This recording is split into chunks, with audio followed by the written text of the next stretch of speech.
Oh yeah, the dark romantics in the house.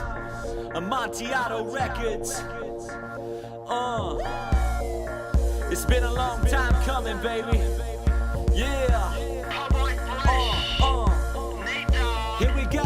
Once upon a midnight dreary, while I pondered weak and weary over many a quaint and curious volume of forgotten lore, while I nodded, nearly napping, suddenly there came a tapping, as of someone gently rapping in my chamber door. 'Tis some visitor, I muttered, tapping at my chamber door.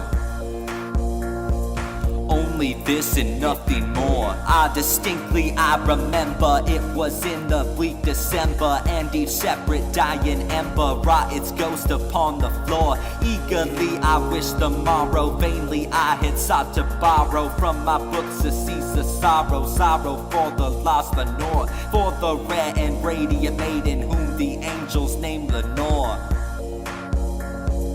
Nameless here forevermore. And the silken, sad, uncertain rustling of each purple curtain thrilled me, filled me with fantastic terrors never felt before. So that now to still the beating of my heart I stood repeating, 'tis some visitor entreating entrance at my chamber door. Some late visitor entreating entrance at my chamber door.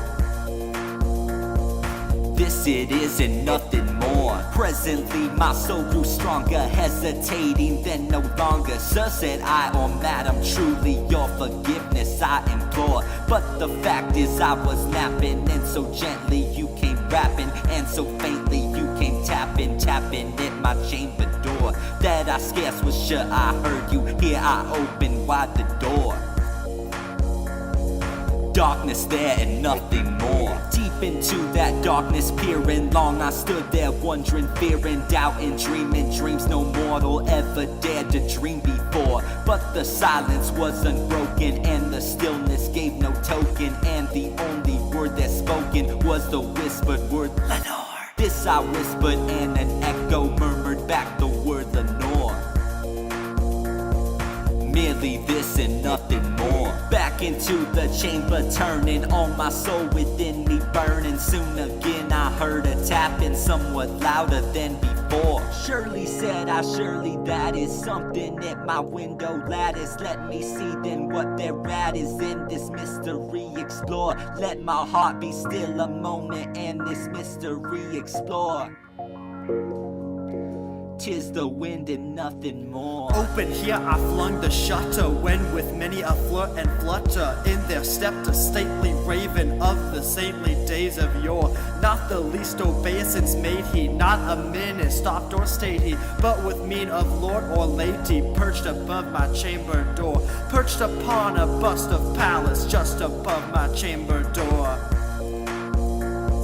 Perched and sat and nothing more. Then this ebony bird beguiling my sad fancy into smiling, by the grave and stern decorum of the countenance it wore. Though thy crest be shorn and shaven, thou, I said, art sure no craven, ghastly grim and ancient raven, wandering from the nightly shore. Tell me what thy lordly name is on the nice Plutonian shore.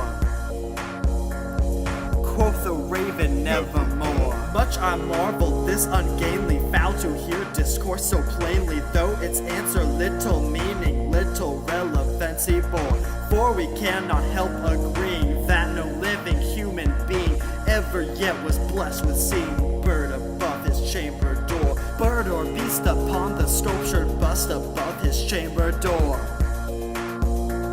with such a name as nevermore. But the raven sitting lonely on the placid bust spoke only that one word, as if his soul in that one word he did outpour. Nothing farther than he uttered, not a feather then he fluttered, till I scarcely more than muttered, other friends have flown before. On the morrow he will leave me, as my hopes have flown before.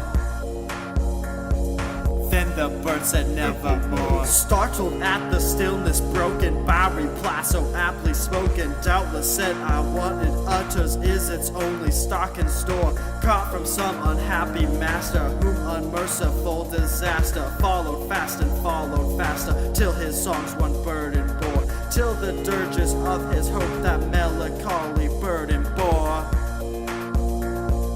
of never, nevermore. But the raven still beguiling my sad fancy into smiling. Straight I wheeled a cushioned seat in front of bird and bust and door. Then upon the velvet sinking, I betook myself to linking fancy unto fancy, thinking what this ominous bird of yore, what this grim, ungainly, ghastly, gaunt, and ominous bird of yore